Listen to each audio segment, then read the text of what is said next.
इसके बाद जो टॉपिक है वो है बॉयल्स लॉ। तो बॉयल्स लॉ का क्या कहना था भाई? तो बॉयल्स लॉ का कहना था एट द कांस्टेंट टेम्परेचर जो प्रेशर होता है वो इनवर्सली प्रोपोर्शनल किसके होता है? वॉल्यूम के। हाँ, कांस्टेंट टेम्परेचर। तो हम लोगों ने पढ़ा है कि प्रेशर जो होता है वो इनवर्सली प्रति के होता है, ये बात समझ में, या वॉल्यूम के होता है। और आपने देखा भी है, एक कंटेनर है हमारे पास, वी हैव द कंटेनर, उस कंटेनर के अंदर गैस भरी है, उस कंटेनर को हम जैसे जैसे नीचे की तरफ दबाते रहते हैं और इसकी वॉल कैसी है? एक कैसी है? कंडक्टिंग है। कैसी है? कंडक्टिंग।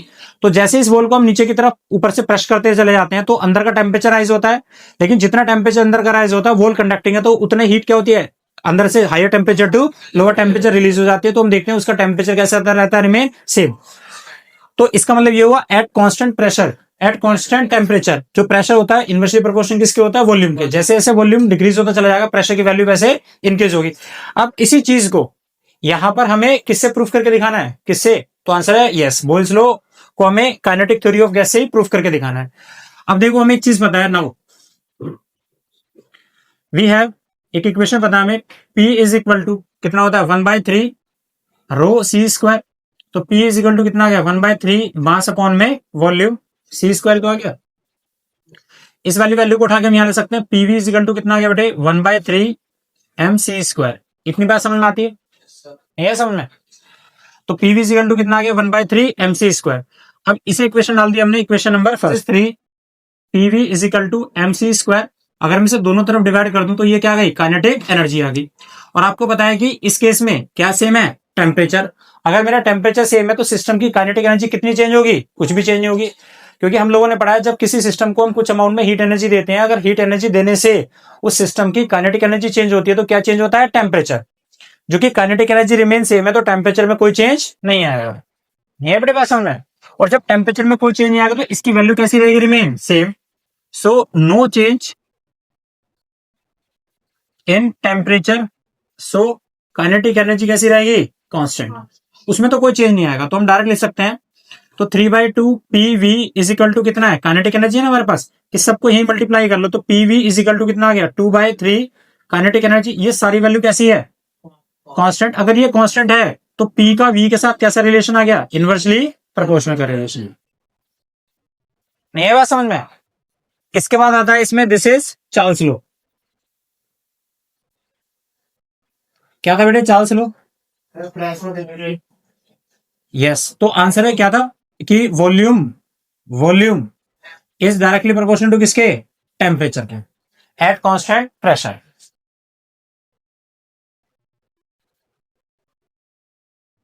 अगर मेरे प्रेशर की वैल्यू कांस्टेंट है उस केस में जो वॉल्यूम होगा वो डायरेक्टली प्रोपोर्शनल किसके होगा? टेम्परेचर। हमें एक बात बताओ रहा मैं, किसका काइनेटिक थ्योरी ऑफ गैस का यूज करना है भाई? तो वो क्या कहते हैं कि भाई प्रेशर होता कितना है? 1/3 रो सी स्क्वायर। तो P इज इक्वल टू 1/3 और ये कितना होता है? मास अपॉन में वॉल्यूम सी स्क्वायर। नहीं आया समझ में? अब इसमें एक बात नोटिस करो यहाँ पर, तो ये वाली जो वैल्यू है यहां से वॉल्यूम को उठा के तो ले जाओ, तो वॉल्यूम इज इक्वल टू कितना आ गया? 1/3 M अपॉन में कितना? P C स्क्वायर तो आ गया। भाई P की वैल्यू तो कैसी है? कांस्टेंट है। अब यहाँ पर ये गौर करके देखो, ये वैल्यू कैसी है? सारी कांस्टेंट। 1/3 भी ये सी स्क्वायर को क्या लिख सकते हैं बेटे? सी स्क्वायर। इसको इधर मल्टीप्लाई करके लिखो, सी स्क्वायर था ना, इसे मल्टीप्लाई करके लिखेंगे तो कितना आ गया? 3PV अपॉन में कितना आ जाएगा? M। तो सी स्क्वायर को हम ये भी तो लिख सकते हैं यहाँ से अलग अलग करके, कितना? 3P अपॉन में M इंटू में V। ये वैल्यू कैसी है? कांस्टेंट। अगर ये वैल्यू कांस्टेंट है तो हम क्या लिख सकते हैं? सी स्क्वायर K और V। तो सी स्क्वायर डायरेक्टली प्रोपोर्शनल किसके आ गया? V। सो वी हैव, हमें एक चीज पता होती है, सी स्क्वायर डायरेक्टली प्रोपोर्शनल किसके होता है? T। तो फ्रॉम फर्स्ट एंड सेकंड दोनों से क्या पता चला? V is directly proportional to T। नहीं है समझ में? एक तीसरा और होता है आपका, कौन सा होता है? यस, ये लूसेक लॉ।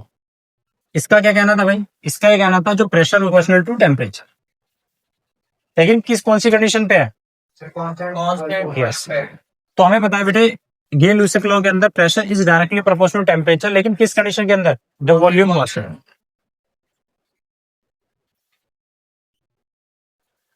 तो लगाइए जी इसमें इक्वेशन।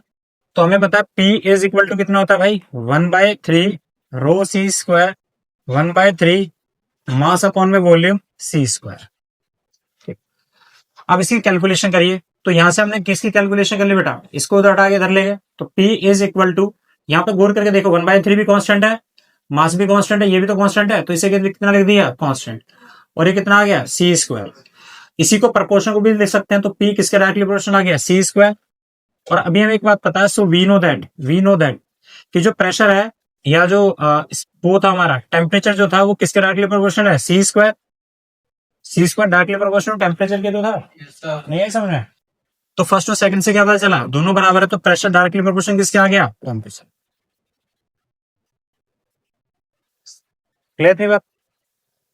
तो पहला जो था हमारा बोयल्स लॉ, उसका ये कहना था कि भाई जो प्रेशर है वो इनवर्सली प्रोपोर्शन किसके था, वॉल्यूम के था एट ए कांस्टेंट टेम्परेचर। और जो वो था हमारा चार्ल्स लॉ था, उसका ये कहना था कि जो वॉल्यूम है वो डायरेक्टली प्रोपोर्शनल किसके है, टेम्परेचर के एट ए कांस्टेंट प्रेशर।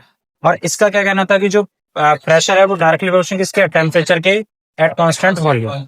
उसके बाद इसमें एक नेक्स्ट रिलेशन देखते हैं, this is degree of freedom. क्या नाम आता है,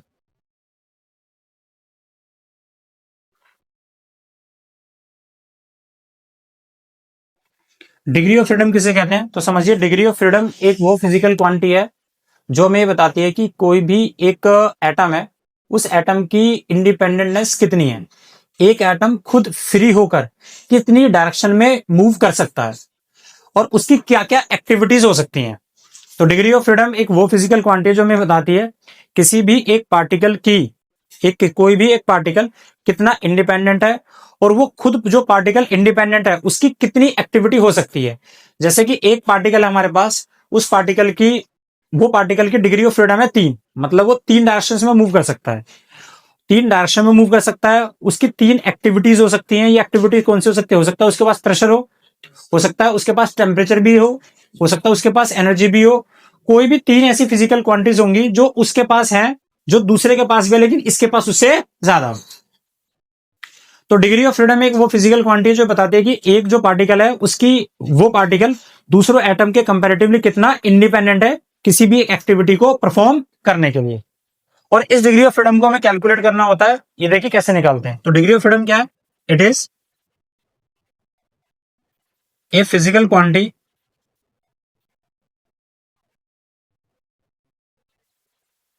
which determine the number of degrees in which it can freely exist to do their activities and show their behavior। किसी भी पार्टिकल को छोड़ दो, वो इंडिपेंडेंटली मूव कर रहा है, किसी भी डायरेक्शन में चल रहा है और उस डायरेक्शन में जाके वो अपनी जो जो बिहेवियर शो करता है, temperature, pressure, extra kinetic energy, potential, जो जो जितना बनाता है वो क्या है, उसकी डिग्री ऑफ फ्रीडम है। अब इसे कैसे निकालते हैं, इसका एक फार्मूला होता है, देखना जरा। इस डिग्री ऑफ फ्रीडम को निकालने का फार्मूला होता है, तो N is equal to, N क्या है, डिग्री ऑफ फ्रीडम। इसका फार्मूला होता है 3a-r। N is equal to 3a-r। यहाँ पे एन क्या है, एन है नंबर ऑफ डिग्री या डिग्री ऑफ फ्रीडम बोल सकते हो। ए क्या है, नंबर ऑफ एटम्स, और आर क्या है, इनका हर एक एटम का दूसरे एटम के साथ रिलेशन क्या है। अब देखो डिग्री ऑफ फ्रीडम को कैसे निकालते हैं। जैसे कि मैं फॉर एग्जांपल मोनो एटॉमिक के लिए बात करूं, किसके लिए, मोनो एटॉमिक में कितने एटम होते हैं, एक एटम होगा ना बेटे। अगर मुझे इसका डिग्री ऑफ फ्रीडम निकालना हो तो n इज इक्वल टू 3 है, तो नंबर ऑफ एटम कितने हैं, 1। इस एक अकेले एटम का दूसरे किसके साथ रिलेशन है, किसी के साथ रिलेशन नहीं है, तो बोलेंगे इसकी डिग्री ऑफ फ्रीडम कितनी है, 3 है। अब वो 3 डिग्री ऑफ फ्रीडम में 3 एक्सेस में मूव कर सकता है, उसके पास 3 डिग्री कैसी भी हो सकती है, वो प्रेशर, टेम्परेचर, वॉल्यूम एग्जिस्ट कर सकता है, कुछ भी एग्जिस्ट कर सकता है, लेकिन वो डिग्री कितनी है, उसके पास 3 तरह की डिग्री हो सकती है, ये कुछ भी हो सकती है बिहेवियर में, नहीं है समझ में। इसी तरह से बेटे अगर मेरे पास मोनो एटॉमिक है, इसके बाद कौन सा आ गया, डायटोमिक।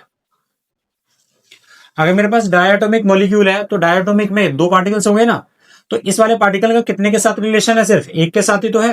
अगर मुझे इसकी डिग्री ऑफ फ्रीडम निकालनी है तो कितना हो गया?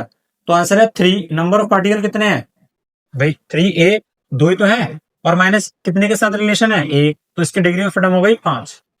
इस तरह से ट्रायोटोमिक आ जाओ। ट्रायोटोमिक में 3 पार्टिकल होते हैं ना बेटा, तो इसकी डिग्री ऑफ फ्रीडम निकालनी है तो नंबर ऑफ एटम कितने हैं? 3, तो 3 इंटू 3। इस एटम का कितनों के साथ रिलेशन है? 2, तो -2, तो डिग्री ऑफ फ्रीडम कितनी आ गई इससे? तो डिग्री ऑफ फ्रीडम किसी भी एक मोनोएटॉमिक का मतलब ये होता है वो 3 डायरेक्शन में मूव कर सकता है।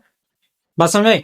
डायोटोमिक है तो उसकी 5 है, मतलब 3 तो डायरेक्शन में मूव कर सकता है, और या तो उसका प्रेशर होगा या टेम्परेचर होगा।